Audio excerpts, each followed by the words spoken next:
Hello everyone, welcome back to the channel. This presentation is brought to you by Synergy Business Advisors Noida, your trusted business mitra. Let me start with an important question. What if a liquidator is given permission by the NCLT to amend an application but then does nothing for more than 495 days?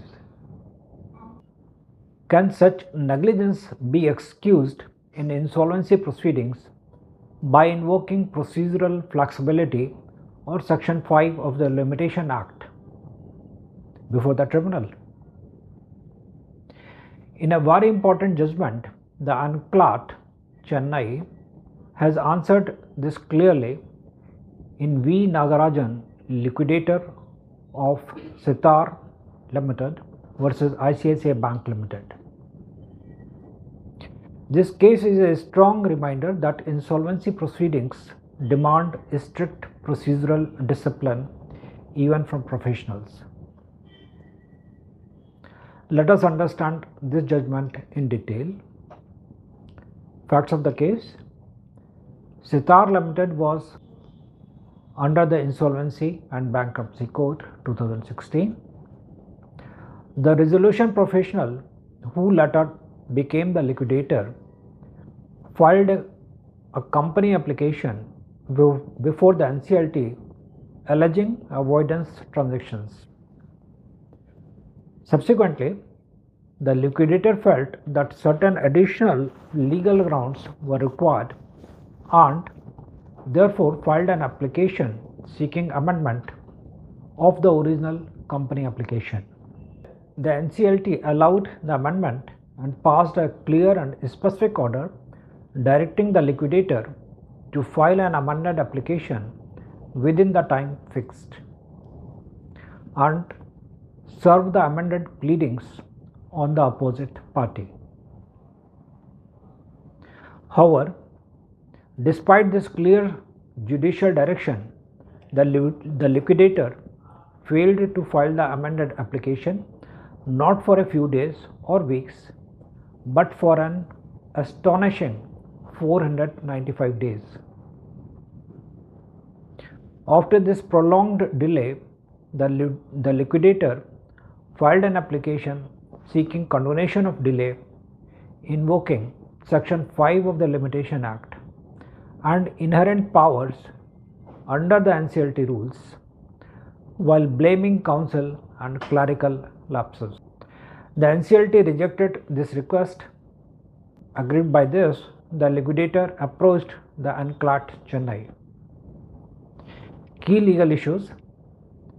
The central question before NCLAT was, once leave to amend pleadings is granted and a timeline is fixed by the tribunal, can such an inordinate delay be condoned by invoking Section 5 of the Liquidation Act?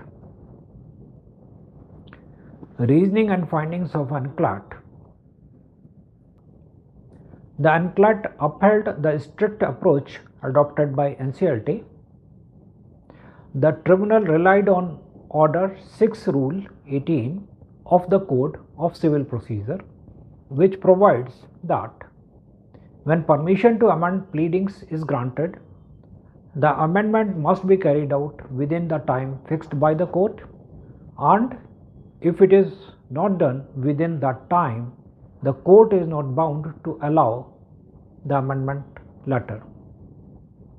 In this case, the NCLT had clearly fixed a timeline which was completely ignored.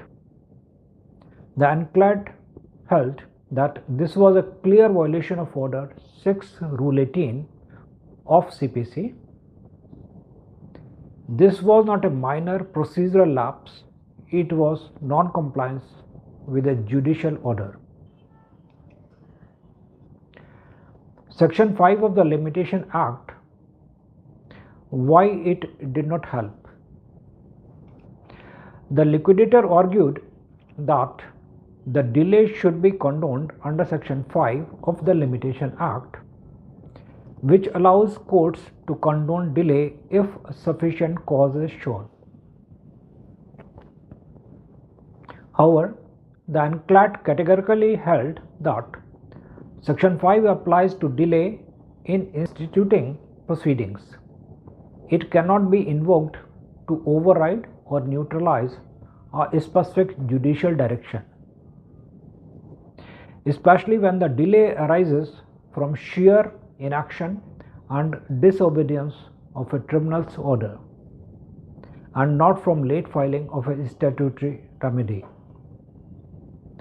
The tribunal made it clear that Section 5 of the Limitation Act cannot be used as a safety net for sheer inaction or disregard of tribunal's directions. The liquidator also sought relief by invoking the inherent powers of the NCLT rules. The NCLAT clarified that inherent powers exist to advance justice. They cannot be used to destroy procedural discipline, excuse gross negligence, or defeat the time-bound and structured framework of the IBC. Allowing such a delay would completely undermine the speed and certainty that the Insolvency Code seeks to achieve. Conduct of the liquidator. The NCLAT took serious note of the liquidator's conduct and observed that insolvency professionals are officers of the court. They are expected to act with a high level of diligence and responsibility. Blaming advocates or clerical staff cannot justify prolonged negligence. The tribunal used strong language and held, law does not permit any indulgence to a party who adopts a careless attitude and fails to comply with tribunal orders. Final decision. Accordingly, the NCLAT dismissed the appeal, upheld NCLT's refusal to condone 495-day delay, and held that amended application could not be taken on record. This is CA and IP Praveen Agrawal thanking you for watching. I hope this presentation was helpful for you. Please subscribe to the channel for more such informative videos. Thank you.